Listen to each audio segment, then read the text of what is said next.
अभी खबर आई है कि पिछले 2-3 दिन में रशिया से एक जहाज चला गैस लेके हमारे देश की ओर।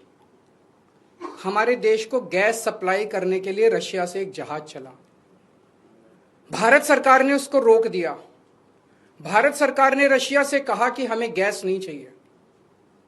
हमारे देश के प्रधानमंत्री हमें कह रहे हैं कि स्कूटर इस्तेमाल मत करो, मोटरसाइकिल इस्तेमाल मत करो, कार इस्तेमाल मत करो, public transport, work from home कर लो, तेल बचाओ।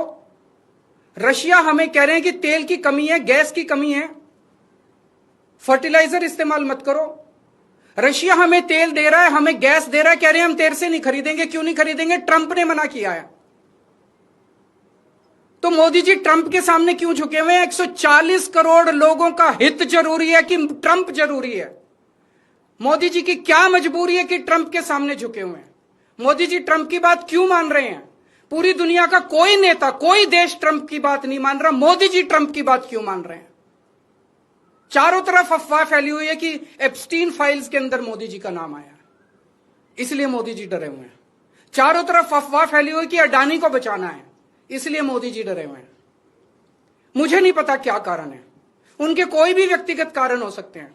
मेरा कोई इंटरेस्ट नहीं है मोदी जी का एप्स्टीन फाइल में नाम है कि वो अडानी को बचाने की कोशिश कर रहे हैं कि कोई और कारण है। मेरा उनके व्यक्तिगत जीवन में कोई इंटरेस्ट नहीं है।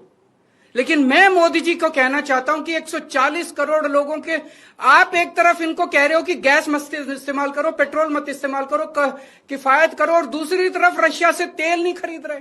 ऐसे समय में तो डिप्लोमेसी ये कहती है कि साम दाम दंड भेद, जहां से तेल मिले, जहां से गैस मिले, ले लेनी चाहिए, और आप उसको मना कर रहे हो। मोदी जी, मैं नहीं जानता आपके क्या व्यक्तिगत कारण है, लेकिन अगर आप अपने व्यक्तिगत प्रेशर को झेलने की क्षमता नहीं रखते हैं तो इस्तीफा दे दीजिए। 140 करोड़ लोग, बहादुर लोगों का देश है ये, जिसने बड़ी बड़ी कुर्बानियां दी हैं। हमारे देश में ऐसे बहुत लोग हैं जो ट्रंप को उसकी जुबान के अंदर उसमें जवाब देंगे, ट्रंप के सामने खड़े होकर उसकी आंखों से आंखें मिला के ट्रंप को जवाब देने की हिम्मत रखते हैं हमारे देश में। ऐसे व्यक्ति को प्रधानमंत्री बनाएंगे हम, जो ट्रंप को उसकी भाषा में जवाब दे। हमारा देश महान देश है, 140 करोड़ लोगों का देश है। ट्रंप को हमारी जरूरत है, अमेरिका को हमारी जरूरत है। दुनिया में सबसे बड़ा मार्केट हमारे देश के अंदर है, उनको अपना माल बेचने के लिए हमारी जरूरत है। अरे अमेरिका की 10 कंपनियों को लात मार के बाहर निकालो, देखो ट्रंप की अकल ठिकाने ना आ जाए तो। लेकिन ट्रंप के सामने गिड़गिड़ाने, हम ट्रंप से, रशिया से तेल क्यों नहीं खरीद रहे? आज मोदी जी 140 करोड़ लोग आपसे फरियाद करते हैं, अभी तुरंत इसी वक्त रशिया से तेल खरीदना शुरू कीजिए, रशिया से गैस खरीदनी शुरू कीजिए, और बंद कीजिए ट्रंप की गुलामी करना। हमारा देश महान देश है। बड़ी शर्म आती है, बड़ी दुख होती है, बड़ी कौफ्त होती है जब इतने बड़े महान देश का प्रधानमंत्री ट्रंप के सामने गिड़गिड़ाता है, उसके सामने झुक जाता है।